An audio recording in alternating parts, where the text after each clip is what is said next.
What's up, everybody? Welcome to I Ask No One.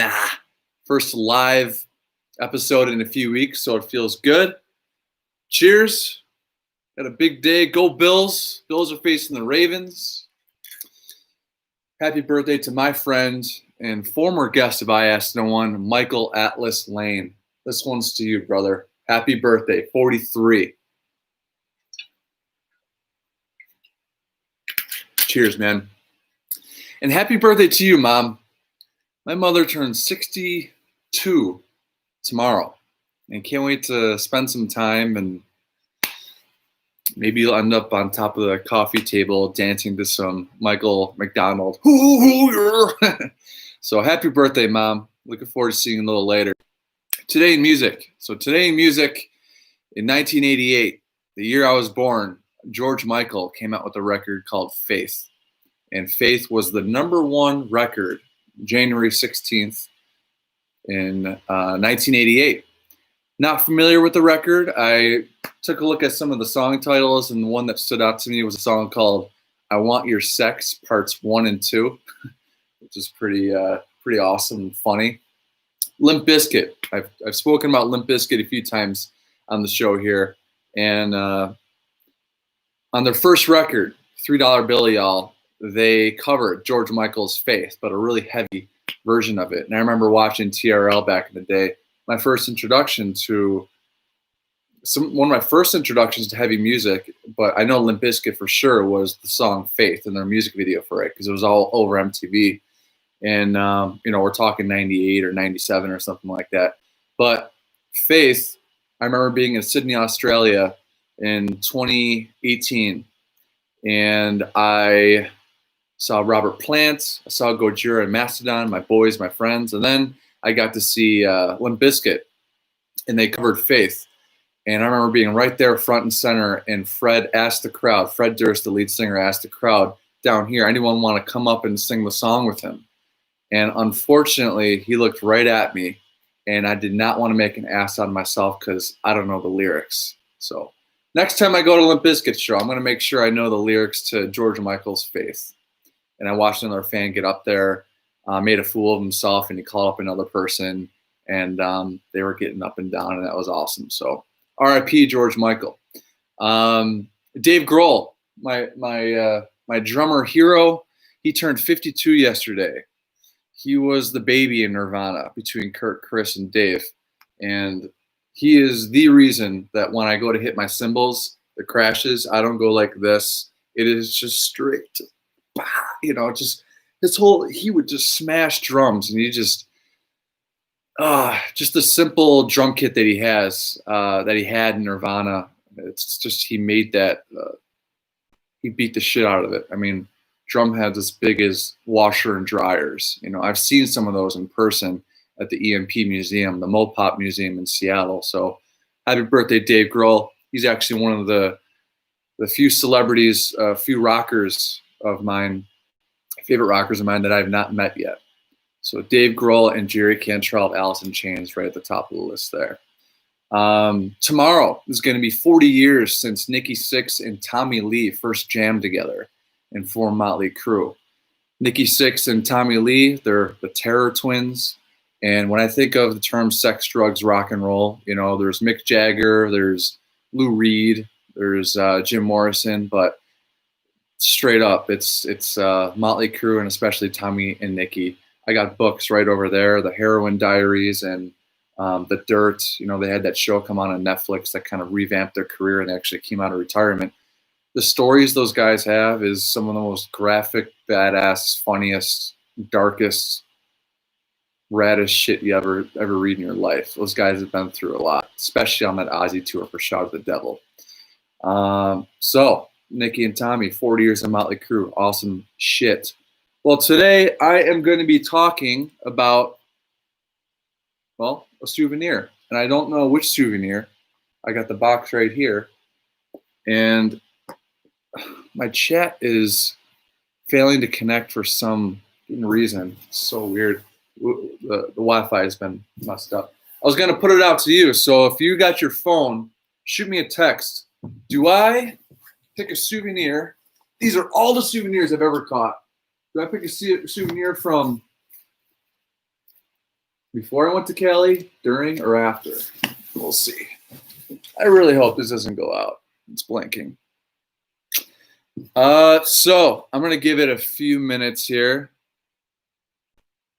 Shoot me a text. What you want? You want early shit? You want Cali or post Cali? In the meantime, Van Halen. I was at Barnes & Noble recently, and I saw a bunch of stuff on Eddie Van Halen, and I had to pick up these magazines. I'm currently reading this one from Life. Really cool stuff. Just learning more about the band and who Eddie was as a person and their music. I mean, I'm familiar with the hits, and I know the influence he clearly had on the 80s rockers and everyone since. But this one's he kind of looks like James Hetfield here from the 80s. So this is a Rolling Stone one. Haven't read that one yet. Metal Hammer is my all-time favorite. Getting some text here. Metal Hammer is one of my all-time favorite metal magazines. It's actually my favorite metal magazine. It's the best one out there. Oh, this is a cool picture of Scott Ian. Check that out. Hell yeah, man. One of the best right hands in the business.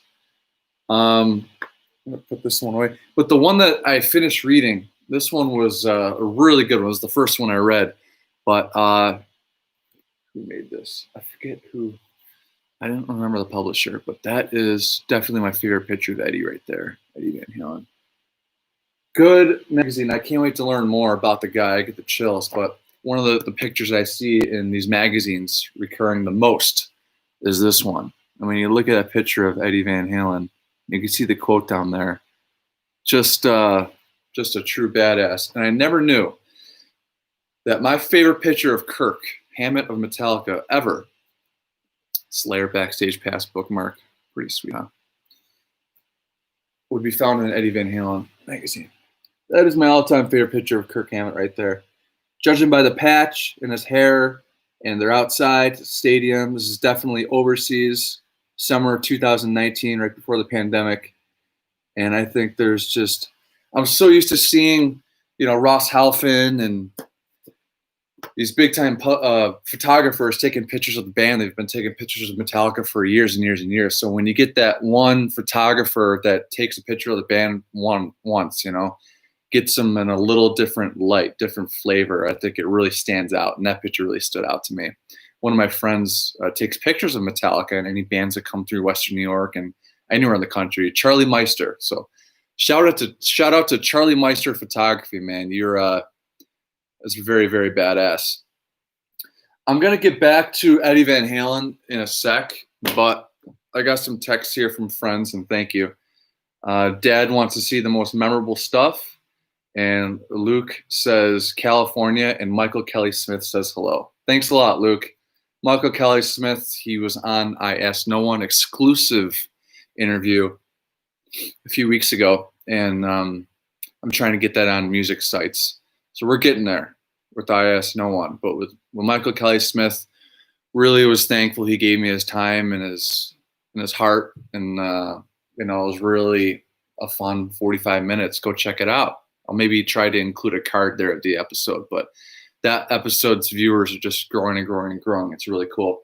So Dad wants me to show my most memorable stuff. My most memorable, I'm not going to show, but we're going pre-Cali for that one. I got a bag that I shared with the Eric Lyson from Sweden episode. I got all my souvenirs from the Fillmore. This is my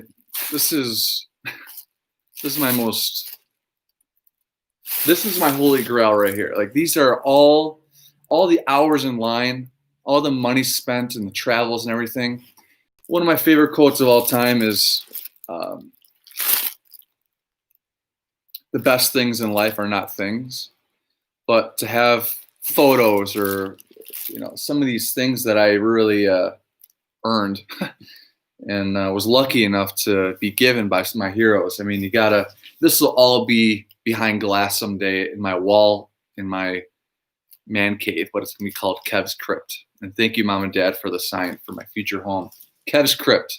And you're invited too to Kev's Crypt someday. But I got separated out into pre-Cali, it's pre-2013, pre-Cali, 13 to 16, and then post-Cali since then. And in my pre-Cali Metallica's 30th anniversary Fillmore show, just while I have it out, this is next to my toaster. I'm getting the chills because I don't touch this at all, but I'm touching it right now. This is James's right hand for the night 4 of the Fillmore. It's got some hair on it too. And jamming with Ozzy that night and Dave Mustaine, first time in years and years. This is what James Hetfield wore on his right hand for the night 4 of the Fillmore 2011. And he gave his left hand to Ryan, my twin brother. So I'm going to put this right back. There you go. That one's for you, Dad. And you know how I got that? Just a little nod. Because every time Hetfield's leaving the stage right or left, he just kind of, throws them away. But when I flashed him this in between songs, this stood out to him. I hope I don't lose you. Okay. He looked at me and it gave me a nod. It was awesome. All right, so today's subject is going to be out of my Cali bag here. I'm not going to look. I'm just going to grab something. Is this the one? This is the one we're going to go with. What's it going to be? I have an idea just by touching it. And I think it has something to do with Rage Against the Machine. I'd ask how you're doing, but the chat is not connecting. I got to figure this Wi-Fi shit out. Let's see. Yeah, I was right. This has Rage Against the Machine written all over it. Check this shit out. Prophets of Rage at the Forum, LA's Forum, man. Make America Rage Again. September 15th, 2016 on a Thursday. GA, the girl I was dating at the time, me and her we hit the floor. And one of my buddies, it was me and Courtney, and it was my buddy Emilio from Wolfgang Puck Hotel Bel Air, busser, one of my favorite bussers. He would call me Master Qui-Gon, and I would call him my Padawan. But he would call me Qui-Gon because at the restaurant when brunch service, I was right in charge of brunch service, and there was just so many people, and I was the calm one up front, and very Qui-Gon-like, Jedi-like, in making sure things are going smoothly and not freaking out, So Emilio Salazar, what's up, man? I'm gonna send you this link. Que paso, man? And Courtney, yeah. So this was a really badass show. Prophets of Rage. All right. So you've heard of the band Rage Against the Machine. Rage Against the Machine, biggest metal, rap rock, bringing heavy music in the 90s, Rage Against the Machine. I'm not going to get too much into Rage, but when they broke up, they went and formed Audioslave with the late, great Chris Cornell. Love you, Chris Cornell, R.I.P. And then they formed Prophets of Rage right around the time that Trump was running for office. And I actually saw Prophets of Rage a few weeks prior to this at the Jimmy Kimmel show, front and center. And I've never seen the Rage Against the Machine guys ever, especially, Tom Morello, one of the all-time great guitarists. And this is at Jimmy Kimmel.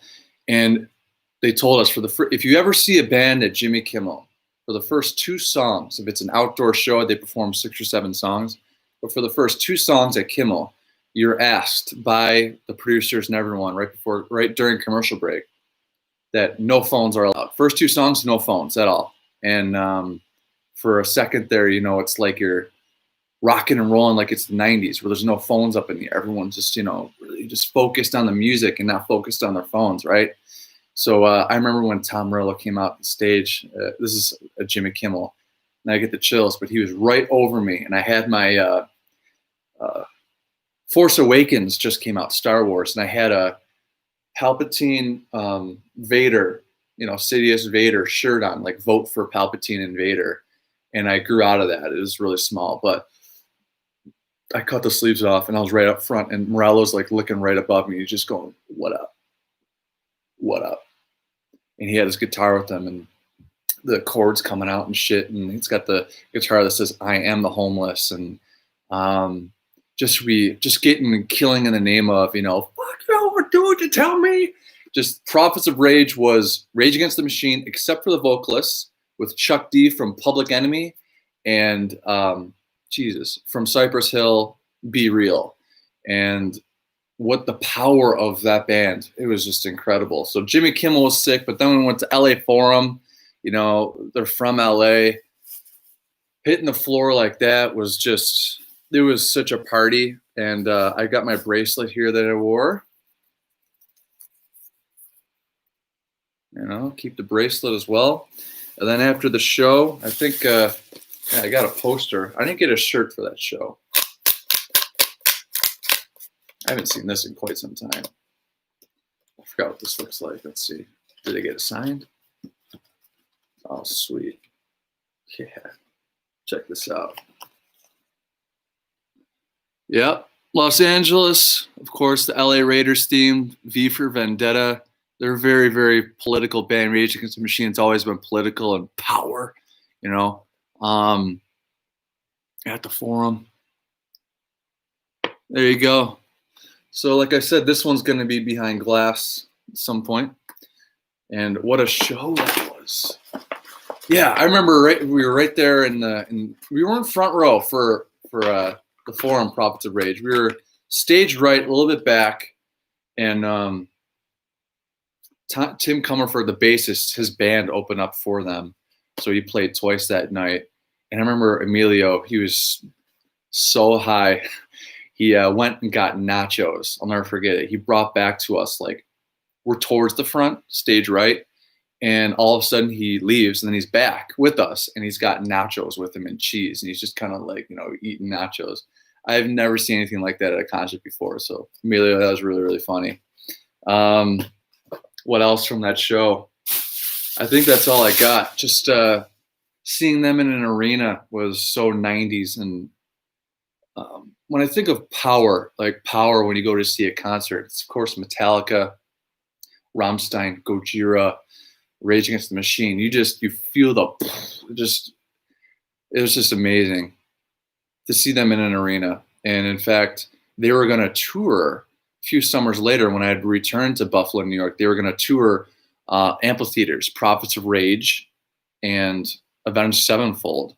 And then M. Shadows, lead singer of Sevenfold, he blew out his vocal cords, and that tour never happened. That was 2019. And then pandemic hit. And they're saying, well, my sweet mother, she says that they say that it's not going to be normal until 2024. I believe it. With concerts, you know, I'm hopeful with this vaccination and so on. But Prophets of Rage, check them out. I'm going to post one of my few favorite Prophets of Rage songs down there. There's a video that came out, Living on the 110. And the 110 is towards the valley in LA. There's the 110 freeway, 7-lane highway. And underneath the 110, there's just a shit ton of homeless people that live there. And that was their kind of song and ode to them. I remember when Prophets of Rage first came out, they played on top of a building in Skid Row. You know Skid Row? There's Skid Row in near Venice or someplace. But they just showed up unannounced. I get the chills, and they're just playing. I didn't find out about this until after the fact. But that was one of the perks living in Los Angeles, you know, for the 2 years that I did and the 2 years in San Diego prior to that. You pick the day, you pick the weekend, there's always shows happening. And that's one thing I look forward to doing is when concerts come back, one of my goals is to go see the Mötley Crüe, Poison, Def Leppard, and Joan Jett show at the SoFi Stadium where the LA Rams play. LA Rams, they're playing the Saints, I think, today. And then the Bills, Ravens. We'll get to that in a second. But I usually ask for comments. I can't see shit. But to get back to Van Halen, and I liked it. That was fun. I want to do that again. But to get back to Van Halen, you know the song Beat It by Michael Jackson? I never knew that Eddie Van Halen recorded his solo in Beat It twice. There's 2 takes, and they took the best of the take, the one that flowed the best. And the guitars during the song, that was done by, I think, some other producer or something. But Eddie only appeared in that solo. It turns out that Thriller, Michael Jackson, in 2018, it passed the Eagles' greatest hits record. as the #1 selling record of all time ever. I don't think it was 2018, but nonetheless, Thriller has sold 66 million copies in the world since it came out in '82. You know what #2 is? This #2 best-selling record all time. It just turned 50 last year. AC/DC's Back in Black. That's 50 million records. And I was thinking to myself, okay, where's my band at? You know, where's Metallica at? So obviously you think of the Black Album, or their best-selling record. So I looked at how many records that sold worldwide. Metallica Black Album has sold 30 million. So 30 million compared to Thriller's 66 million. Granted, Thriller's 82, AC/DC Back in Black 80, Metallica Black Album, Metallica 91. There you go. In the song Eruption, you know, in these magazines, they keep bringing up that Van Halen first record, and all my favorite rockers, man, everyone, it's just that first Van Halen record everyone talks about. I don't own it, you know? So it's right now in my Amazon.com cart, along with an electric, or with a laser that you could like measure square footage in a room. You know, I never knew there was such a thing. I thought it'd take out the tape measure, but there's a thing that you put up against the wall and the laser goes to the end of the wall and you see the square footage for real estate, you know? So Eruption, that he put his Eddie Van Halen flag right in the ground and like, this is who I am. And that guy, the accolades he's getting is just, it's mind blowing, you know, and just to learn about him. And I know my mom loved Bert and Ellie on the show. I forget the name of the show, but they had such a good marriage and they split up for whatever reason. I don't know. Just the making of his guitar and just such a true badass, man. Again, this is my favorite picture of him right here.